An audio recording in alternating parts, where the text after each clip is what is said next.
हालत में मारा पासा तुम दोनों ने पलटा, और तब जान का डर नहीं लगा था कि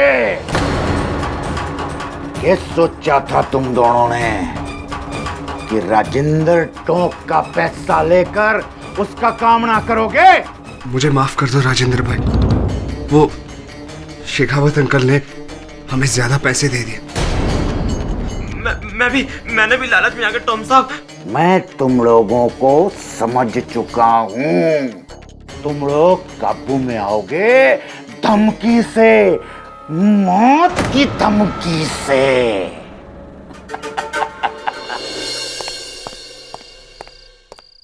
सर, उस जासूस लश्कर सिंह के ऑफिस फिर गया था, अभी भी ताला लगा हुआ है। मुझे तो लगता है वो कहीं भाग गया है। लश्कर सिंह का मिलना बहुत आवश्यक है, नहीं तो प्रोसिक्यूटर देसाई पिताजी और मेरे बीच के बैर का फायदा उठाएगा और इसमें नुकसान मेरे भाई का होगा। पर सर, 12 साल पहले आप अपने फादर के खिलाफ केस लड़े थे।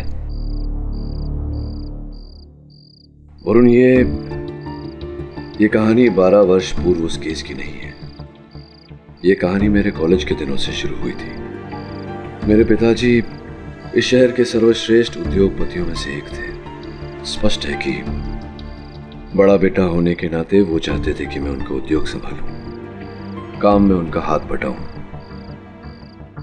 किंतु मुझे वकालत करनी थी।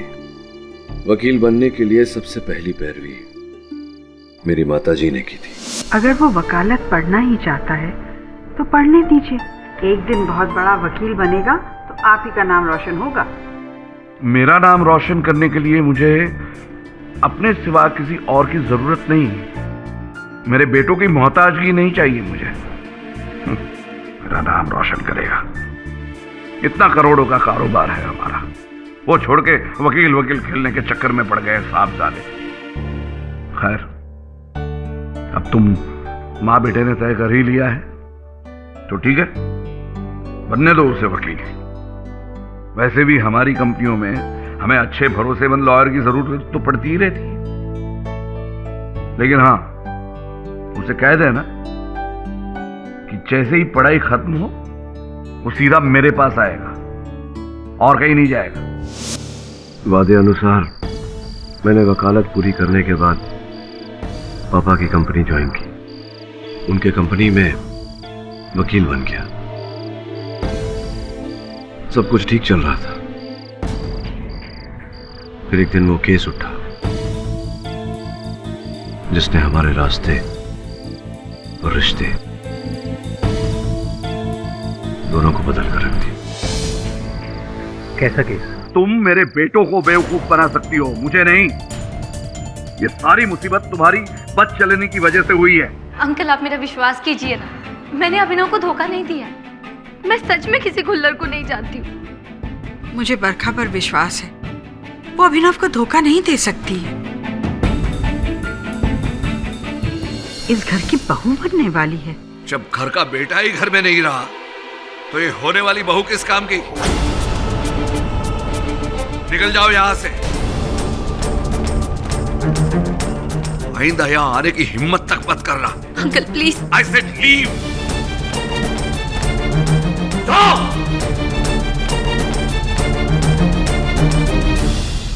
आप इन्हें समझाइए ना।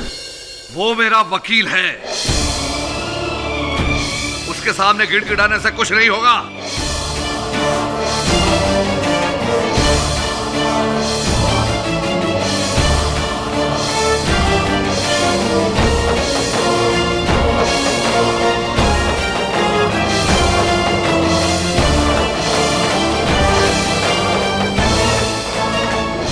निकल जाओ मेरे घर से।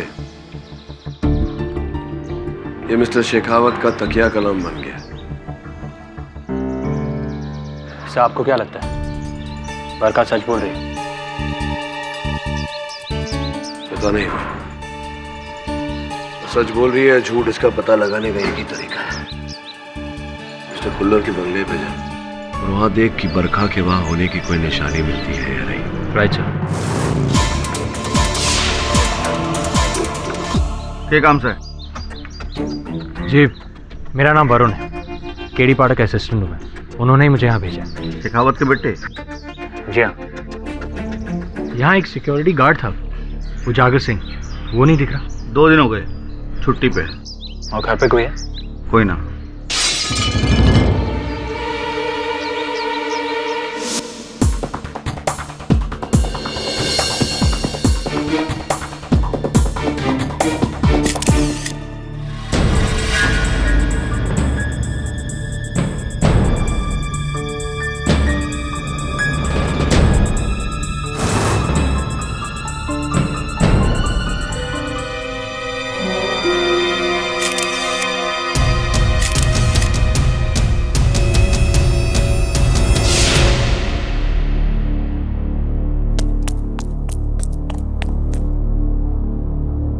कौन है?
जज साहब, मैं अपना बयान बदलना चाहता हूं।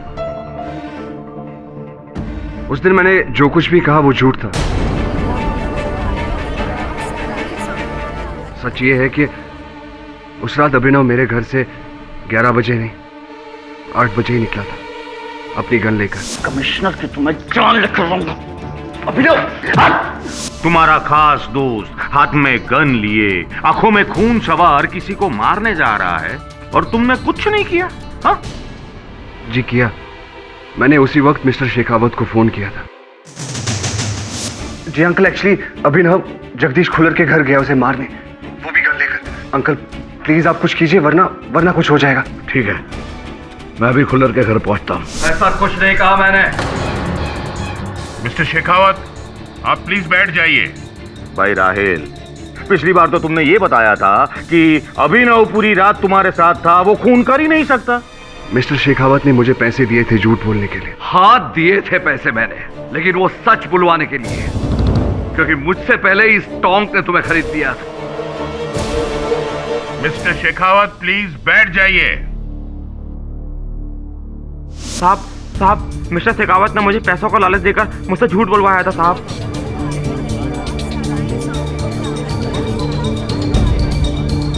अब मुझे ये बताओ कि क्या हुआ था उस रात को, बताओ। साहब, उस रात मैं गेट पर ड्यूटी में ही था। यही थे जिन्होंने उस दिन घर के अंदर घुसकर मेरे साहब पर गोली मारी, और उस समय साहब इनके कपड़ों में खून भी लगा हुआ था साहब। और एक बात सर, उस दिन बंगले पर एक आदमी और आया था। कौन? वो मिस्टर शेखावत।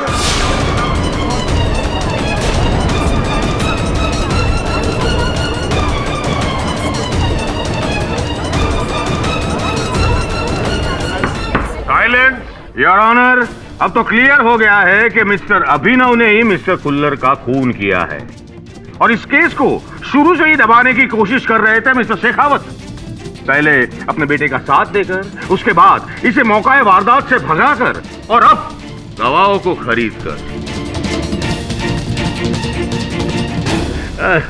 वाह मिस्टर पाठक, वाह, कमाल की रंगीन फैमिली है आपकी।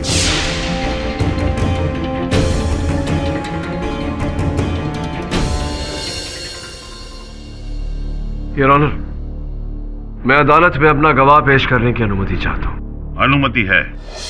कृपया अदालत को अपनी पहचान दीजिए। जी, जासूस लश्कर सिंह। लश्कर सिंह जी, 8 जनवरी को मेरे मुवक्किल श्री अभिनव शेखावत आपके कार्यालय आए थे एक केस को लेकर। आए थे? जी। क्या केस था? ये चाहते थे कि मैं इनकी मंगेतर बरखा जी का पीछा करूं। इन्हें शक था कि बरखा जी का किसी के साथ चक्कर है। इस बात की खोज की आपने? जी। क्या परिणाम निकला आपके खोज का? अभिनव जी का शक सही था। बरखा जी का deputy municipal commissioner mister Khullar के साथ कुछ चल रहा था। Point to be noted your honour. Lashkar Singh जी, इस केस में आपकी गवाही शुरुआत से अहम रही है। इतने दिन कहाँ लापता हो गए थे आप? जी, मैं भाग गया था डर के मारे। किस बात का डर था? दरअसल जिस रात मिस्टर खुल्लर का मर्डर हुआ, उस रात मैं उनसे मिलने उनके घर गया था। खुल्लर साहब, खुल्लर साहब।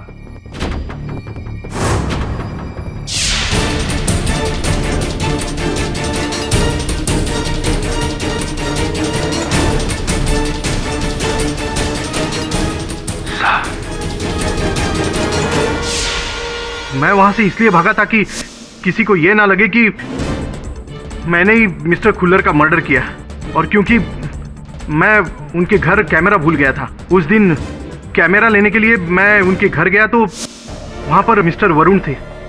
इससे पहले कि वो मुझे पकड़ते, मैंने सोचा मैं उन्हें बेहोश करके वहां से भाग जाऊंगा, लेकिन आपने अभी तक हमें ये नहीं बताया कि आप वहां गए क्यों थे? जी, उन्हें ब्लैकमेल करने। क्या है कि मेरे पास उनकी और बरखा जी की कुछ तस्वीरें थी। अगर वो अभिनव जी से मुझे ज़्यादा पैसे देंगे तो मैं वो सारी तस्वीरें मिटा दूंगा, ताकि किसी को कुछ पता ना चले। हाँ, लेकिन जब मिस्टर खुल्लर ने आपकी इस धमकी को मानने से इनकार कर दिया, तब आप भड़के, आप दोनों के बीच में हाथापाई हुई और आप ही ने उनकी नहीं सर, मैंने उन्हें नहीं मारा, कसम से। मैं तो बस उन्हें ब्लैकमेल करने वहां गया था, ऑफर देने। और यही ऑफर इससे पहले मैंने बरखा जी को भी दिया था।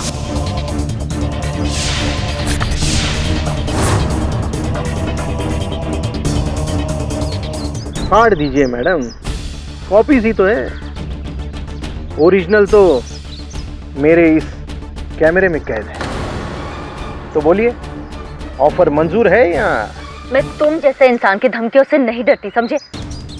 अभिनव को मैं अपनी तरह से हैंडल करूं। Get lost. एक छोटी सी समस्या है लश्कर सिंह जी। बरखा जी का ये कथन है कि आपसे मिलना तो दूर, वो मिस्टर खुल्लर को जानती तक नहीं थी। झूठ बोलती है सर वो। मेरे पास तस्वीरें हैं उनकी और खुल्लर जी की। नहीं तो कहाँ है वो तस्वीरें? वो मैंने डर के मारे जला दी, ताकि मेरा नाम खुल्लर जी के साथ कनेक्ट ना हो। तो जो ओरिजिनल फोटोग्राफ्स थी वो किसी डिस्क पर थी, चिप पर थी, कहाँ थी? मेरे कैमरे में कैद थी, वही कैमरा जो मैं खुल्लर जी के घर पर भूल आया था। और ढूंढने पर भी आपको नहीं मिला होगा कैमरा? जी नहीं। योर ऑनर, विचित्र बात यह है कि वो कैमरा पुलिस को भी मौकाए वारदात से बरामद नहीं हुआ, जिसका अर्थ ये होता है कि कोई व्यक्ति वहां उस कैमरा को ढूंढने गया था और उसी व्यक्ति ने वहां से उस कैमरा को ओझल किया है। जी, मैं जब मिस्टर खुल्लर को जानती ही नहीं, तो मैं उनके घर कैमरा लेने कैसे जाऊंगी? नहीं, आप जानती थी ना उनको, क्योंकि लश्कर सिंह जी के कथन के अनुसार आप थी उन तस्वीरों में जो लश्कर सिंह जी ने खींची थी, और वो कैमरा खुल्लर साहब के घर पर वो भूल आए थे, तो आप वो कैमरा लेने गई थी ना वहाँ? जी नहीं, आप गई थी? नहीं, आप नहीं गई? नहीं, आप कभी खुल्लर साहब के घर नहीं गई? जी नहीं। Are you sure? हाँ। तो ये बताइए बरखा जी, खुल्लर साहब के घर के कूड़ेदान में से ये टिश्यू बरामद हुआ जिस पर किसी महिला के होठों का रंग लगा हुआ है। इसकी फोरेंसिक जांच करने पर पता चला कि इसका डीएनए आपके डीएनए से मैच हुआ। ये कैसे संभव हुआ जब आप वहां गई ही नहीं? तो हाँ, ये टिश्यू मेरा ही है, पर हो सकता है उसे किसी ने जानबूझ के वहां फेंका हो। इन्हें फंसाने के लिए। अच्छा, ठीक उसी प्रकार से जिस प्रकार से मिस्टर शेखावत को फंसाने के लिए इनके कोट का बटन वहां मौकाए वारदात पर डाला गया था। वैसे मिस्टर पाठक, आपके पिताजी तो फंस चुके हैं, अब आप बरखा जी को क्यों फंसा रहे हैं? क्योंकि मिस्टर देसाई, या तो लश्कर सिंह जी झूठ बोल रहे हैं या बरखा। मैं ये समझ नहीं पा रहा हूँ कि दोनों में से झूठा कौन है। जी मैं सच बोल रही हूँ, मेरा उस खुल्लर से कोई लेना देना नहीं है। हाँ, ना कैमरा है ना तस्वीर है, फिर साबित कैसे करेंगे? हाँ योर ऑनर, कैमरा भी था और चित्र भी है। केवल चित्र नहीं, चलचित्र है यहाँ। लश्कर सिंह ने अपने कथन में कहा था कि उन्होंने बरखा जी और खुल्लर साहब को आमेर रोड के सनशाइन रेस्टोरेंट में 10 जनवरी को दोपहर 2:30 बजे देखा। वहां के सिक्योरिटी कैमरा की फुटेज अदालत में चलाने की अनुमति चाहता हूं। अनुमति है।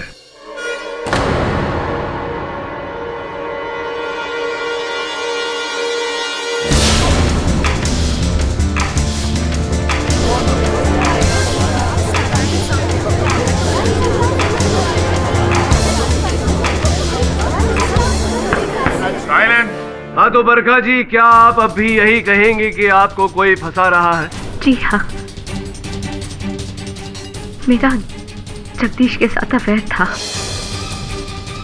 लश्कर सिंह ने मेरे बारे में जो कुछ भी कहा वो सच है।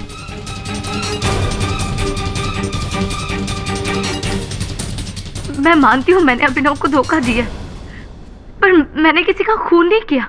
She's lying, धोखेबाजी, झूठी है ये।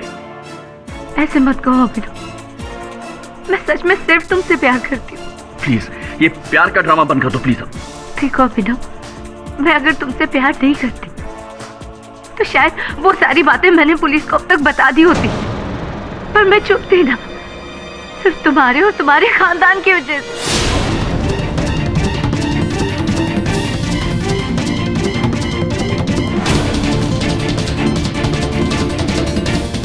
किस सच्चाई की बात कर रही है? बता दूं? हाँ हाँ हाँ हाँ, बताइए बताइए बताइए, क्या सच्चाई है बताइए। जिस रात जगदीश खुल्लर का खून हुआ था, उस रात मैं उसी के साथ थी, उसके घर पे। अभिनव, तुम? अभिनव रुको रुको, बस गोली चलाओ, गोली। नहीं अभिनव, नहीं।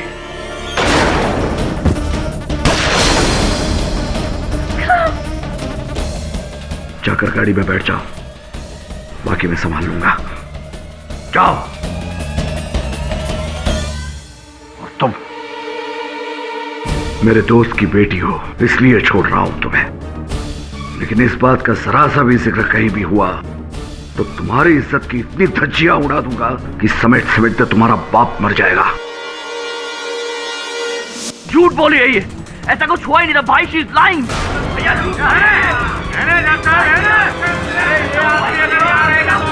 और कितनी दवाइयां चाहिए इसके खिलाफ? हिरासत में लीजिए हिरासत में लीजिए इसको, मैं बोलता हूँ।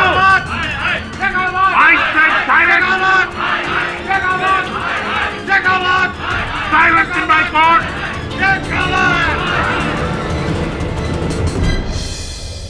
माधव सिंह पिताजी के तेल के कारखाने में काम करने वाला एक मजदूर था। एक दिन मशीन में उसका हाथ आ गया और कट गया। उसके खोए हुए हाथ के लिए मजदूरों ने भारी मांग रखी, हड़ताल पे गए। यूनियन ने पिताजी पर केस कर दिया। मुझ पर केस करेगा? करणवीर शेखावत पर एक फूटी कौड़ी नहीं दूंगा मैं उसे। उसे पता नहीं है कि मेरा वकील मेरा अपना बेटा है, विलायत से बगालत पढ़ के आया है, धज्जियां उड़ा देगा उसकी कोर्ट में। लेकिन पिताजी, जब ये हादसा हुआ माधव सिंह ड्यूटी पर था और लेबर एक्ट के अनुसार उसका हर्जाना तो उसे देना ही पड़ेगा। कहेगा हर्जाना? अरे अपनी लापरवाही से उसने अपना हाथ खोया है। शराब के नशे में धुत होकर आया था वो ड्यूटी पर। ये बात नहीं जानता था मैं। तो अब जान गए हो ना? तो अब जाओ लड़ो। ये केस एक मिसाल होना चाहिए हर उस मजदूर के लिए जो ब्लैकमेल करने के लिए हमें चला आता है। Go and fight my boy. तहकीकात करने पर पता चला कि माधव सिंह की भूल नहीं थी। उस दिन नशे में नहीं था। दोष हमारे ही कारखाने की मशीन्स की थी, जिसके कारण माधव सिंह और उसके 8 सदस्यों का परिवार पाई पाई को मोहताज हो गया। यानी उसे हरजाना मिलना चाहिए था। लेकिन मैंने जब उनसे ये बात कही तो उन्होंने साफ साफ मना कर दिया। कहा कि अगर मैं केस नहीं लड़ पा रहा हूं तो छोड़ दूं, वो किसी और वकील को नियुक्त कर लेंगे। लेकिन मुझसे यह अन्याय देखा नहीं गया। मैं केस लड़ा, लेकिन माधव सिंह की ओर से। अपने पिताजी की कंपनी के अगेंस्ट? हाँ, केस जीतकर मैंने माधव सिंह को उसका हर्जाना तो दिलवाया, लेकिन वो जीत मेरे जीवन की सबसे बड़ी हार थी। सबसे बड़ी हार तो उस दिन मेरी हुई। उस दिन मैंने अपने बड़े बेटे को खो दिया और आज अपने छोटे बेटे और पति को खो रही हूँ। ऐसा कुछ नहीं होगा, तू चिंता मत कर। मैं बहुत जल्द अभिनव और पिताजी को घर वापस ले आऊंगा। वादा? वादा। और उनके साथ तू भी घर वापस आएगा? वादा? सत्यमेव जयते। सच की हमेशा जीत होती है। यही था ना तुम्हारा नारा। पर शायद पिछले 12 साल से तुम ये नहीं समझ पाए कि दुनिया में सबसे बड़ा सच होता है ना अंतरात्मा, ना भगवान, ना आदर्श। सबसे बड़ा सच है पैसा। और वही आज अदालत में तुमने देखा और सुना। तुम्हारे कायदे कानून के झंडे लहराते रह गए और वो टोक सबकी नजरों के सामने अपनी दौलत से पूरी अदालत खरीदता चला गया। और तुम कुछ नहीं कर पाए मिस्टर पाठक, कुछ नहीं। अब तो समझो पैसे का मोल। कैसा मोल? लाखों करोड़ों लोगों के पास में लाखों करोड़ों रुपए मिल जाएंगे, किंतु सत्य कितने लोगों के अंदर मिलता है? जो वस्तु सत्य से पाई जा सकती है वो धन से खरीदी नहीं जा सकती। इंसाफ के तराजू से तोला जाए तो सत्य का वजन धन से कहीं ज्यादा है। ये केस मैं जीतूंगा, आपके ताकत और दौलत के बलबूते पर नहीं, अपने सत्य के आधार पर। देखेंगे आप, once and for all.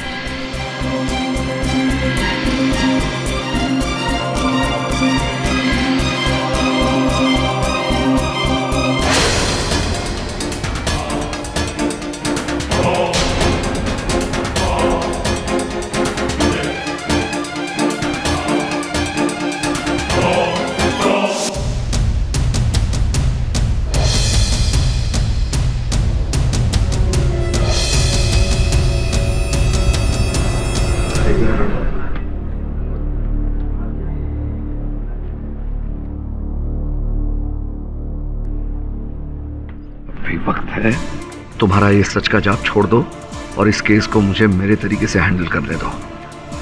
Delhi तक पहुंच है मेरी। 4 दिन के अंदर अंदर मेरी जगह पर ये टोक हिरासत में होगा। इसकी नौबत नहीं आएगी। तुम्हारी से तुम्हें ले डूबेगी और साथ में हमें भी।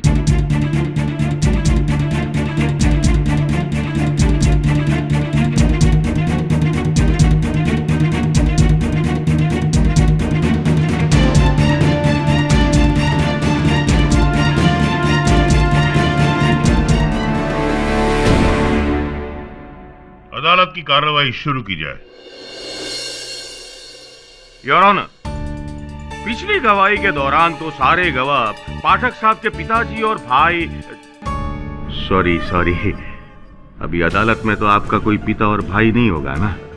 इनके मुवक्किल के खिलाफ गवाही दे रहे थे, तो अब ये बताइए कि अब आप क्या करेंगे? हैं देसाई साहब, स्कूल में जब कोई प्रश्न मुझे समझ में नहीं आता था, मैं बार बार उस प्रश्न को पढ़ता था जब तक समझ में ना आ जाता और उसके उत्तर तक पहुंचता था। आपने भी यहाँ अदालत में कुछ ऐसे प्रश्न किए हैं जो मेरी समझ में नहीं आए।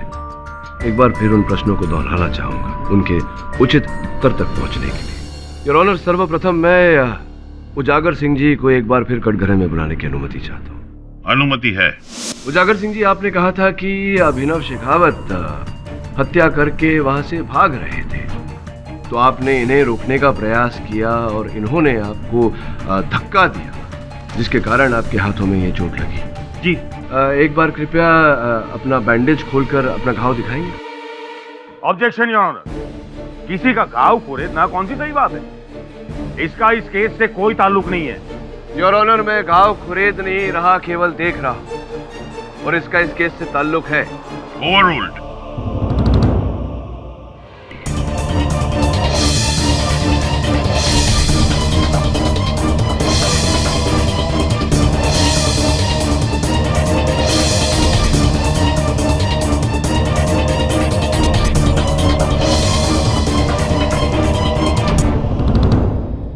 ये जो घाव है ये ऐसा तो नहीं लग रहा उजागर सिंह जी कि मेरे मुवक्किल के आपको धक्का मारने के बाद आप जमीन पर गिरे और आपका हाथ रगड़ गया जमीन पे। जब जमीन पर हाथ रगड़ता है तो खरोंचें पड़ती हैं, तो आपका हाथ कटा हुआ है। वैसे भी कुल्लर साहब के बंगले के बाहर जो मिट्टी है वो तो चिकनी है, तो वहां गिर कर हाथ रगड़ कर इस प्रकार से कटना तो असंभव बात है।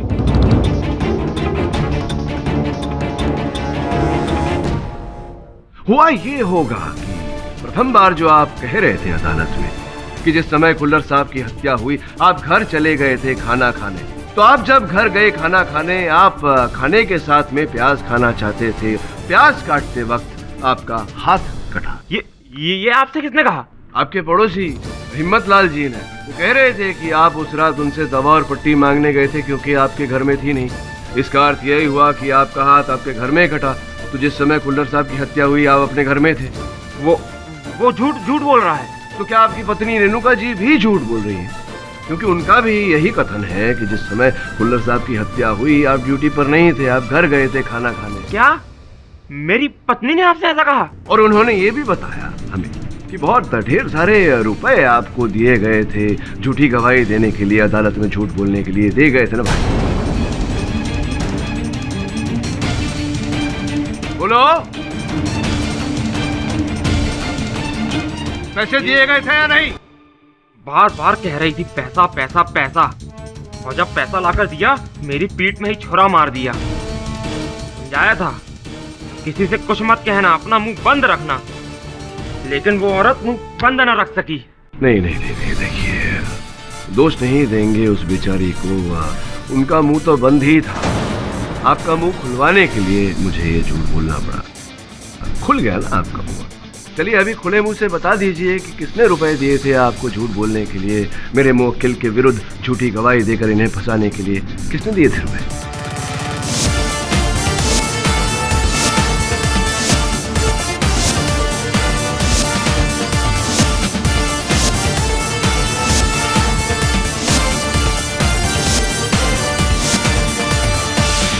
रायल साहब, आपने कहा था कि मेरे मुवक्किल अभिनव शेखावत आपके साथ रात के 8 बजे तक थे, जिसके पश्चात हाथ में गन लिए गुस्से में रुसते हुए ये कुल्लर साहब के बंगले पर चले गए थे उनकी हत्या 9 बजे के आसपास, राइट? जी। आपने ये भी कहा था कि इनके जाने के तुरंत बाद आपने इनके पिताश्री शेखावत साहब को फोन किया था उन्हें सचेत करने के लिए। ये भी सही है? जी। ये संभव नहीं है रायल साहब, क्योंकि आपके फोन कॉल के रिकॉर्ड्स के अनुसार आपके मोबाइल फोन से कोई फोन गया ही नहीं। ये देखिए, उस समय कोई फोन किया ही नहीं गया। वो मैंने सेल फोन यूज नहीं किया था, लैंडलाइन से फोन किया। लैंडलाइन की सूची भी है मेरे पास, ये देखिए। इससे भी श्री करणवीर शेखावत को कोई फोन नहीं किया गया। जी, मुझे पूरा याद है, मैंने फोन किया था। हाँ, किया था, फोन किया था, लेकिन शेखावत साहब को नहीं, बरखा जी को। ये देखिए, बरखा को आपने फोन किया इनके जाने के बाद, संभवतः इसलिए क्योंकि आप उसे बताना चाहते थे कि अभिनव उनके बारे में जान गए, बरखा को सचेत करना चाहते थे। क्यों बरखा को सचेत करना चाहते थे आप? क्यों बरखा को फोन किया था आपने? जी, मैंने फोन नहीं किया। बरखा को फोन किया था आपने, क्योंकि बरखा के साथ आप मिले हुए हैं। मैं कह रहा हूँ ना कि मैंने फोन नहीं किया। इस बात का कोई गवाह है जो ये कह सके कि आपने बरखा को फोन नहीं किया था? अभिनव मतलब? क्योंकि अभिनव मेरे साथ देर रात तक था। आप चाहे तो उससे पूछ सकते हैं। नहीं, तो पहले आपने क्यों कहा कि ये 8 बजे ही चले गए थे अपनी गन लेकर?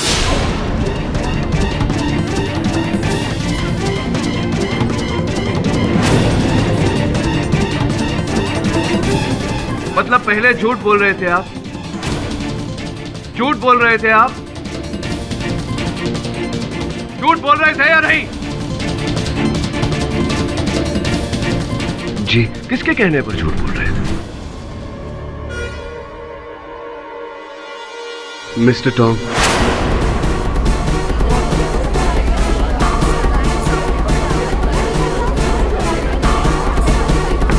साइलेंट। साहब, उन्होंने पहले हमें पैसे देकर हमसे झूठ बुलवाया था। कहा था कि आपसे और पुलिस से पहले हम झूठ कहें। हमारे साहब को उसी लड़के ने मारा। अदालत में छोड़ेंगे नहीं उसे, सब सच सच कहेंगे। लेकिन अदालत में आने से पहले मिस्टर शेखावत ने हमें उससे भी ज्यादा पैसे दिए थे ताकि मैं झूठ न बोलूं और अदालत में सच कहूं। उस रात अभिनव मेरे साथ शाम 7 बजे से तकरीबन रात 11 बजे तक था और मिस्टर खुल्लर की मौत 9 बजे हुई। तो जाहिर है अभिनव बेकसूर है। पर इसके बाद टॉम सर ने हमारी इतनी धुलाई की कि डर के मारे साहब हमने अपना बयान बदल दिया और इस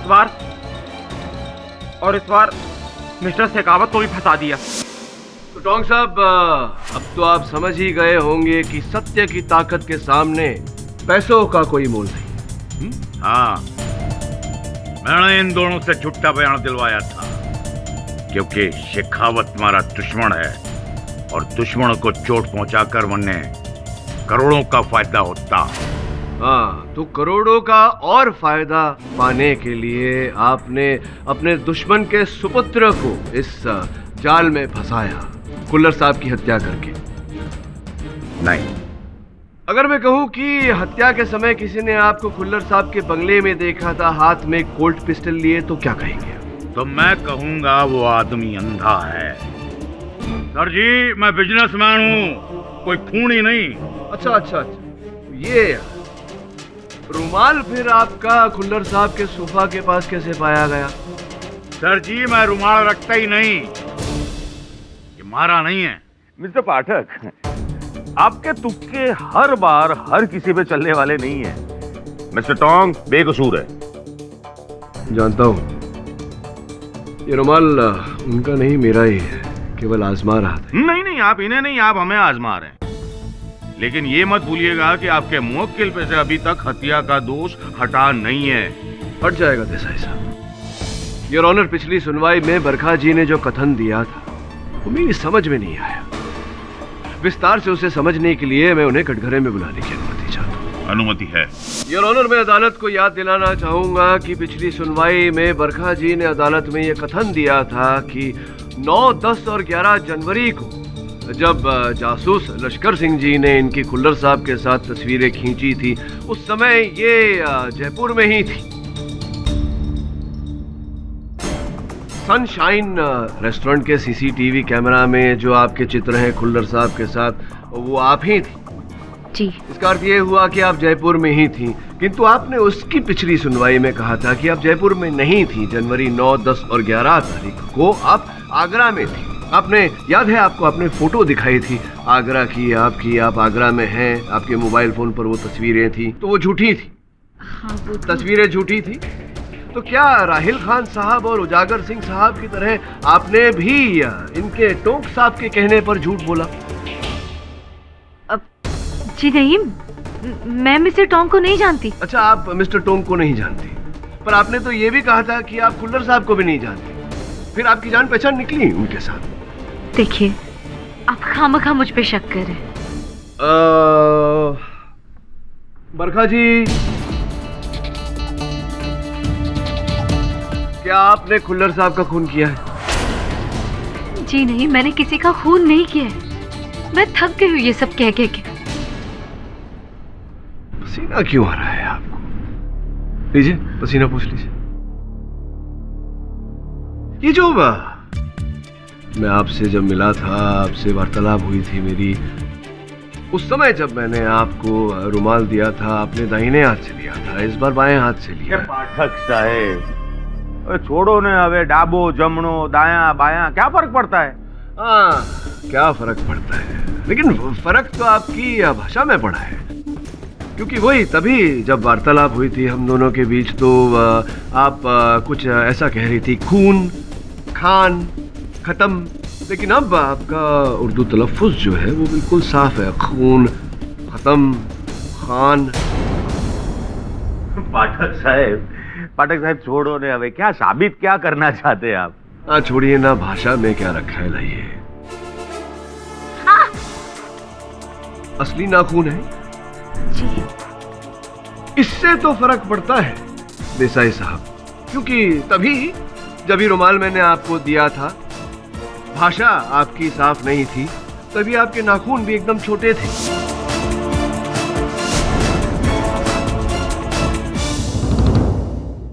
अचानक कुछ ही दिनों में इतने लंबे नाखून को छोटे होते हुए देखा है, लेकिन छोटे नाखून को लंबे होते हुए इतने कम दिनों में कभी दिखा नहीं।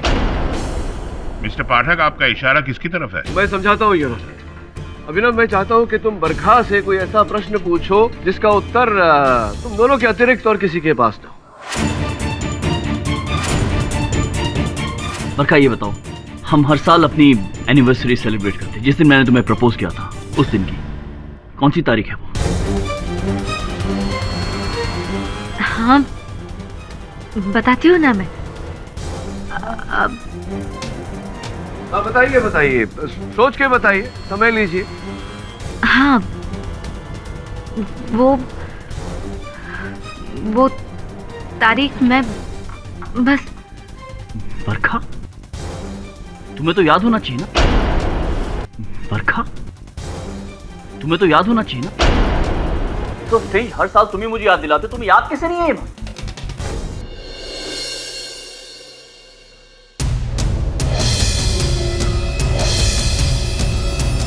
योर ऑनर, प्रपोजल की डेट मिले ना मिले, लेकिन मिस्टर के.डी. पाठक को इस केस की अगली तारीख नहीं मिलेगी, क्योंकि ये रहे कत्ल के सबूत।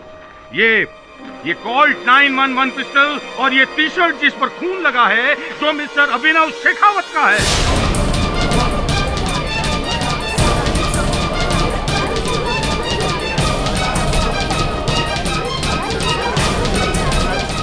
और पुलिस को यह सबूत मिला है मिस्टर के.डी. पाठक की सूटकेस में से।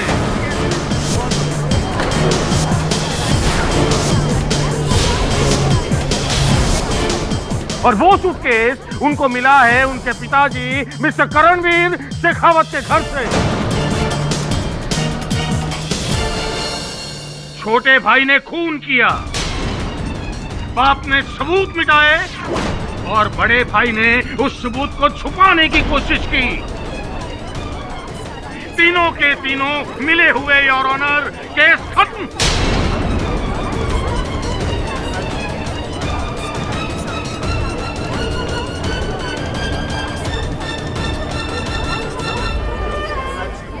इस नए सबूत की पुष्टि हो जाने के बाद अगली सुनवाई पर अदालत अपना फैसला सुनाएगी। तब तक के लिए यह अदालत मुलतवी की जाती है।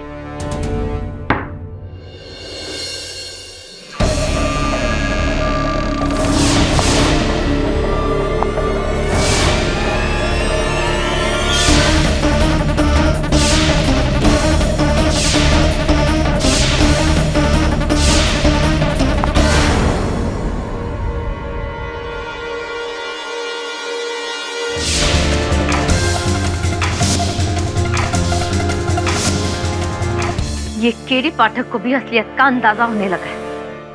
इससे पहले कि वो तुम तक पहुंच जाए, तुम्हें मरना होगा।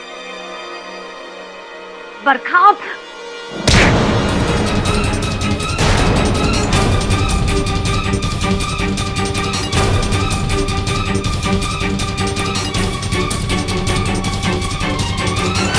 आइए इंस्पेक्टर साहब।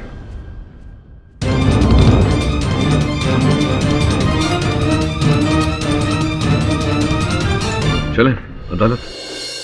जी मैं बरखा नहीं, मेघा हूं, उसकी जुड़वा बहन।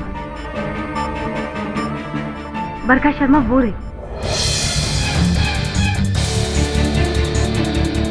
दरअसल बचपन में ही मुझे और मेघा को दो अलग अलग परिवारों ने एक ही अनाथ आश्रम से गोद लिया था।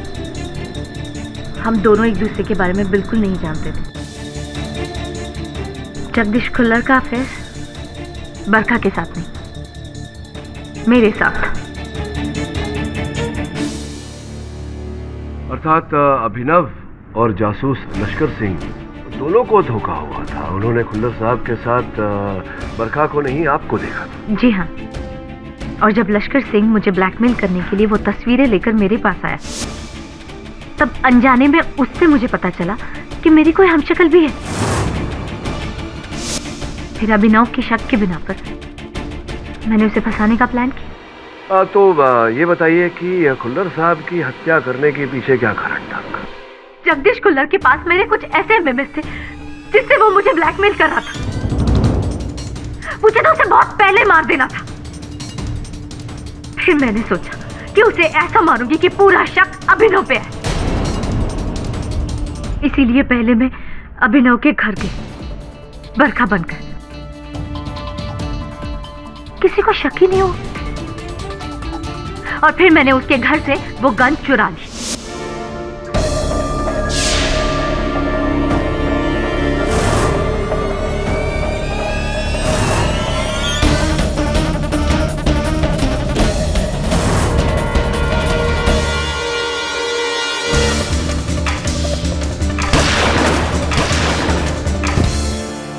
मर्डर के बाद मैंने अभिनव की वो टी शर्ट भी चुरा ली जो उसने उस रात पहनी थी।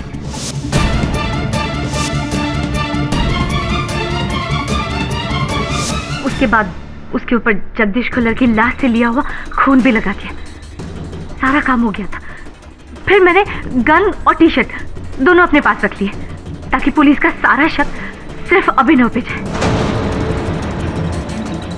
मैंने सोचा जब इतना सब कर ही लिया तो क्यों ना बरखा को मारकर मैं उसकी जगह ले लूं। बरखा बहुत अमीर खानदान से, और यही किया मैंने, उसे किडनैप करके।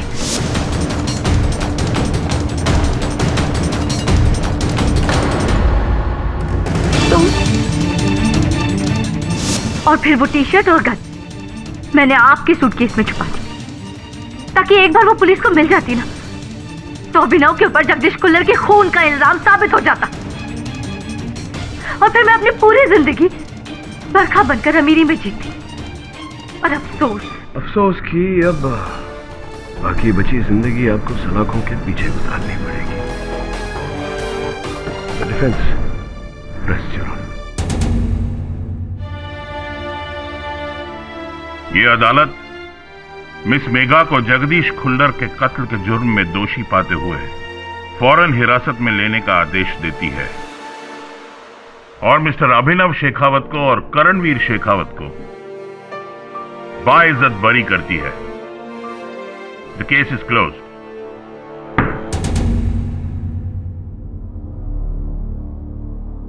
भले।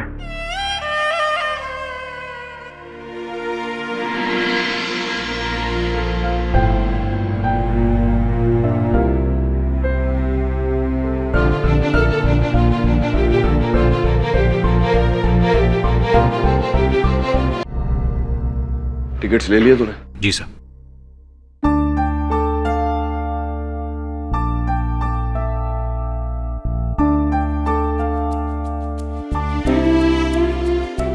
Don't get emotional on me, okay?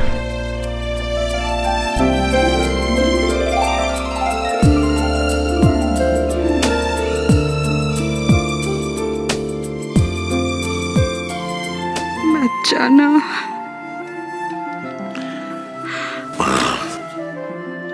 Jaipur कौन सा दूर है?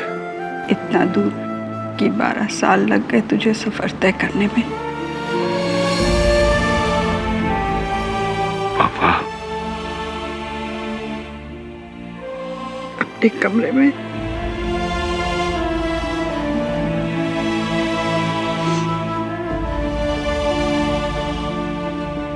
अरे अनिसा, स्वास्थ्य का ध्यान रखना।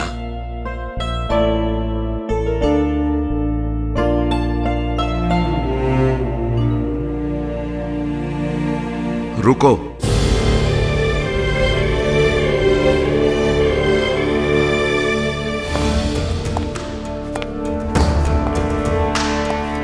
चाहो तो रुक सकते हो। शेखावत ग्रुप ऑफ इंडस्ट्रीज को एक सीनियर लॉयर की जरूरत है। टर्म्स, कंडीशंस, तनख्वाह सब कुछ तुम्हारी मर्जी के। बोलो क्या कहते हो? आप मेरी जगह होते तो क्या कहते?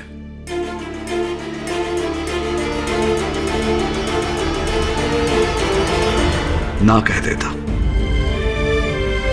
सिद्धि बहुत है तो पिता पे गया।